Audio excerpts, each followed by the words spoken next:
ఇంకా చాలామందిని అడుగుతున్నారు. వెరీ ఇంపార్టెంట్ది ఒకటి ఏంటంటే, నా నా వెనకోడు నా దాంట్లో చూశాడంటే వాడు పాస్ అయ్యాడు, నేను ఫెయిల్ అయ్యాను. ఇంకోడు ఏం పెడతాడు, ముందోడు దాంట్లో నేను చూసి రాశాను, వాడు ఫెయిల్ అయ్యాడు, నేను పాస్ అయ్యానండి. ఇంకోటి ఏం పెడతాడు, నేను ఎట్లా పడితే అట్లా రాశానండి, పాస్ అయిపోయారు. అయితే JNTUK 1112 బీటెక్ తప్ప మిగతా అన్ని 2122 కానివ్వండి, 3132 కానివ్వండి, 4142 కానివ్వండి, బీటెక్ నోటిఫికేషన్ రిలీజ్ చేయడం జరిగింది. అయితే 42 రిలీజ్ చేయలేదు, 41 వరకు రిలీజ్ చేశారు. అయితే ఇప్పుడు 3132 బీటెక్ ఎగ్జామ్స్ ఏవైతే ఉన్నాయో, సో వాటికి ఎగ్జామ్స్ రాసే పద్ధతి ఇప్పుడు మీరు మార్చుకోండి కొద్దిగా. పాత పద్ధతిలో వెళ్ళొద్దు. సో ఇప్పుడు ఎలా రాయాలి, ఎలా ప్రజెంట్ చేయాలి, ఎలా ప్రిపేర్ అవ్వాలో కూడా దాని గురించి చెప్తానండి. దాని ప్రకారం వెళ్ళండి, ఎందుకంటే మొత్తం మారిపోయింది ఇప్పుడు. సో మీకు ఇంపార్టెంట్ క్వశ్చన్స్ ఇలాంటివి ఉంటే ఏదైనా కానివ్వండి. సో ముందు టిప్స్ వీడియోస్ కూడా ఉంటాయి. టిప్స్ వీడియోస్ ఆల్రెడీ పెట్టానండి ప్లేలిస్ట్లో, చూసుకోండి సబ్జెక్ట్ వైజ్గా. ఇక ఇంపార్టెంట్ క్వశ్చన్స్ వైజ్గా వచ్చేసరికి తెలుగు ఇంజనీరింగ్ ఎడ్యుకేషన్ టెలిగ్రామ్ ఛానల్లో షేర్ చేస్తానండి. దాంట్లో ఖచ్చితంగా జాయిన్ అవ్వండి. మీకు ఆ డౌట్స్ ఉంటే కాల్ మీ 4 యాప్ ఐడీస్ కూడా అందులో షేర్ చేశాను, కాల్ చేయండి. ఇంతవరకు ఈ ఛానల్ సబ్స్క్రైబ్ చేసుకుని వాళ్ళు ఎవరైనా ఉంటే ఖచ్చితంగా సబ్స్క్రైబ్ చేసుకుని వీడియో లైక్ చేయండి, షేర్ చేయండి. దీంతోపాటు software course work support channel కూడా సబ్స్క్రైబ్ చేసుకోండి. ఇక టాపిక్లో వెళితే ఏంటంటే 3132 బీటెక్. సో 31 బీటెక్ సప్లీ అండి, 32 బీటెక్ రెగ్యులరు సప్లీ ఉన్నాయి. అయితే 32 బీటెక్లో రెగ్యులర్ వాళ్ళు R20 వాళ్ళు ఉన్నారు, సప్లీ R20, R19, R16 వాళ్ళు ఉన్నారు. సో R16 వాళ్ళకి ఇదే లాస్ట్ ఛాన్స్ అయి ఉండొచ్చు మ్యాక్సిమం.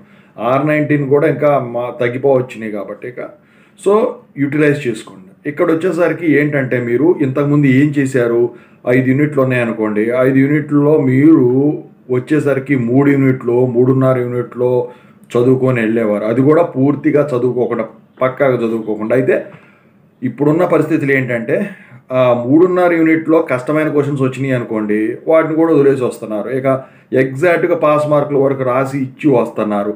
ఇక వచ్చేసరికి ఏకదాటికి రాసే పని మీదే ఉన్నారు. ఇక డేటా అటెంప్ట్ చేసే వరకు ఉన్నారు. ఇక మిగతా ఈ మిగిలిపోయిన క్వశ్చన్స్ ఏవైతే యూనిట్లు ప్రిపేర్ అవ్వలేదో అవి వచ్చేసరికి అటెంప్ట్ చేసేసి వస్తున్నారు. ఆ రోజులు పోయినాయి. ఎందుకంటే పేపర్ వాల్యుయేషన్ అనేది స్ట్రిక్ట్గా జరుగుతూ ఉంది ఇవాళ రోజున, ఓకేనా.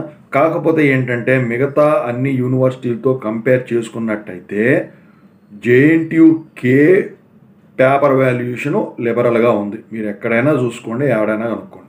అయితే 32 బీటెక్ పేపర్ వాల్యుయేషన్ చాలా లిబరల్గా ఉంటుందండి, దాంతోపాటు 31 కూడా. కాకపోతే 32 బీటెక్ ఎక్కువ పాయింట్లు వస్తాయి, 31 బీటెక్ తక్కువ పాయింట్లు వస్తాయి. అయితే మీరు ఏం చేస్తారంటే, ముందుగా 5 యూనిట్లు ఖచ్చితంగా ప్రిపేర్ అవ్వడానికే ట్రై చేయండి. ఎందుకు చెప్పాను ఇప్పుడు ఇది మీకు చెప్తాను తర్వాత.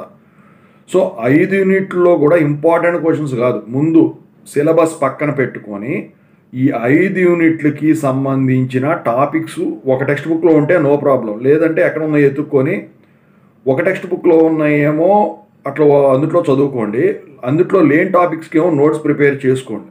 అయితే మీరు ఇంతకుముందు పద్ధతుల్లో అలాగా పారాగ్రాఫ్స్ వైజ్గా ఇది కాకుండా కీవర్డ్స్, మెయిన్ కీవర్డ్స్ అనేవి, టెక్నికల్ కీవర్డ్స్ అనేవి రెడీ చేసుకోండి. అదే ప్రాబ్లమాటిక్ సబ్జెక్ట్స్ అనుకోండి, వాటికి సంబంధించిన ఫార్ములాస్ మొత్తం రెడీ చేసుకోండి. సో ఇక వచ్చేసరికి ఆల్ ఇన్ వన్లో చదువుకోవచ్చు, కాకపోతే మీకు అర్థం కాని చదువు ఎప్పుడూ కూడా క్వశ్చన్ కనుక కొంచెం తిప్పించాడంటే వేరే క్వశ్చన్ అని చెప్పేసి మీరు వదిలేసే రకాలు అనమాట.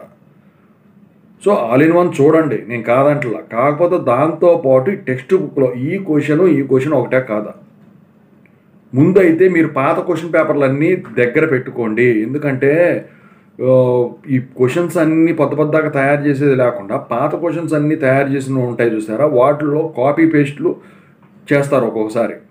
సో ఇవి కనుక మీరు ప్రిపేర్ అయ్యకుండా అవే కనుక వచ్చినాయి అనుకోండి, మీ అదృష్టం బాగుంటుంది. ఖచ్చితంగా 20 days ముందే మీరు ఎప్పుడూ కూడా స్టార్ట్ చేయండి ప్రిపరేషను. ఇక 1 day బ్యాటింగు, గిన్ డే బ్యాటింగ్ జాంతా నై, ఇక ఏది పడితే రాస్తే వేయట్లా. ఎగ్జామ్ హాల్లోకి వెళ్ళిన తర్వాత మీరేంటంటే ఓవరాల్గా క్వశ్చన్ పేపర్ మొత్తం చూసుకుంటారు కదా, ఫస్ట్ నుంచే స్టార్ట్ చేయాలని రూల్ అయితే లేదు. ఆ రూల్ ఉంటే అప్పుడు ఫస్ట్ సీరియల్ ఆర్డర్లో చేయండి. అయితే ఇక్కడ మీరు గమనించాల్సింది ఏంటంటే, మొత్తం మీద ఈజీ యూనిట్స్ ఏమన్నాయో, ఈజీ క్వశ్చన్స్ ఏమన్నాయో మీకు బాగా వచ్చినవి, సో దానితోనే మొదలు పెట్టండి. ఖచ్చితంగా అరకొరగా సగం రాసి మళ్ళీ వదిలేసి ఇది చేస్తే మాత్రం పోతుంది. అయితే ముందు మీరు పాస్ మార్కులకు వచ్చే విధంగా అంటే ఏంటంటే ఇప్పుడు 26 మార్కులు పాస్ మార్కులు అనుకోండి. సో 30 మార్కులు కరెక్ట్‌గా అంటే మీ లెక్క ప్రకారం నాకు ఇన్ని పడతాయిరా అన్నిటికి కూడా full out of full marks వేసుకోవద్దు ఏ క్వశ్చన్‌కి కూడా. మీ లెక్క ప్రకారం వాడు ఫర్ ఎగ్జాంపుల్ 8 మార్క్స్ క్వశ్చన్ ఉందా 10 మార్క్స్ క్వశ్చన్ ఉందనుకోండి, వాడు 80 మార్క్స్ వేసారనుకోండి, మీరు దానికి 5 మార్క్సే వేసుకోండి మీ మీ వాల్యుయేషన్ ప్రకారం. సో దాని ప్రకారం రాయండి. ఇంకా 8 పడాలి 10 పడాలంటే ఏం చేయాలో అప్పుడు మీకు తెలుస్తుంది. అదే ప్రాబ్లమేటిక్ అనుకోండి, డైరెక్ట్గా అయితే స్టెప్స్ వేయొద్దు దయచేసి ఎవరో కూడా. సీరియల్ ఆర్డర్లో 1 by 1 చేసుకోండి. రఫ్లో చేసేస్తున్నారు, రఫ్లోనేమో ఆర్డర్లో చేసుకుంటున్నారు వెనక పక్క.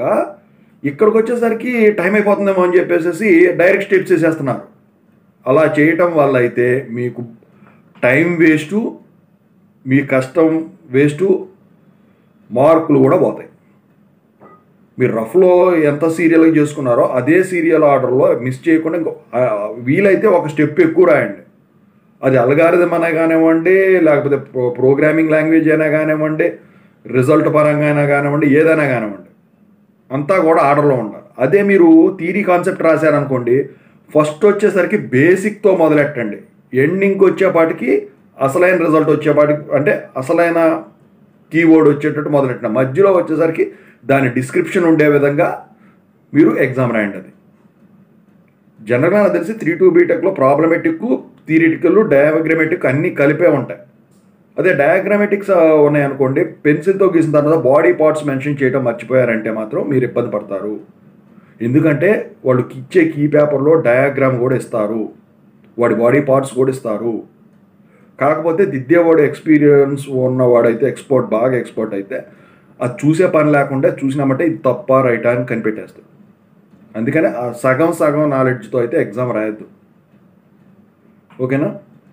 ఇంకా చాలామంది అడుగుతున్నారు, వెరీ ఇంపార్టెంట్ది ఒకటి ఏంటంటే, నా వెనకోడు నా దాంట్లో చూశాడంటే వాడు పాస్ అయ్యాడు, నేను ఫెయిల్ అయ్యాను. ఇంకోడు ఏం పెడతాడు, ముందోడు దాంట్లో నేను చూసి రాశాను వాడు ఫెయిల్ అయ్యాడు, నేను పాస్ అయ్యానండి. ఇంకోడు ఏం పెడతాడు, నేను ఎట్లా పడితే అట్లా రాశానండి పాస్ అయిపోయాను. అయితే ఇక్కడ మీరు గమనించాల్సింది ఒకటి ఉంది. అవన్నీ ఏంటంటే మీ పేపర్లు వాల్యుయేషన్ చేసేవాళ్ళు ఒక్కడే చేయడు. మీ ముందోడు వరకు వచ్చేవాడికి వేరే వాల్యుయేటర్ చేస్తాడు అనుకో, మీ వెనకోడితో వచ్చేవాడికి వేరే వాల్యుయేట్ చేస్తాడు అనుకో. సాధారణంగా అలా జరగదు.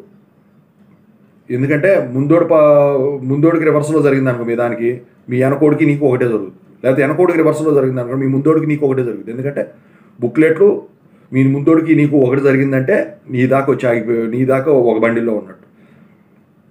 ఒక ఈ వెనకోడికి నీకు ఒకటి జరిగింది, ముందోడికి జరగలేదంటే నీ ముందోడికితో బుక్లెట్లు అక్కడి వరకు వేరే వాడికి వెళ్ళిపోయింది, నీది నీ వెనకోడిది వేరే వాడికి వెళ్తాయి. సో అదేంటంటే మీ అదృష్టం బాగుంటేనే అలా జరుగుతాయి.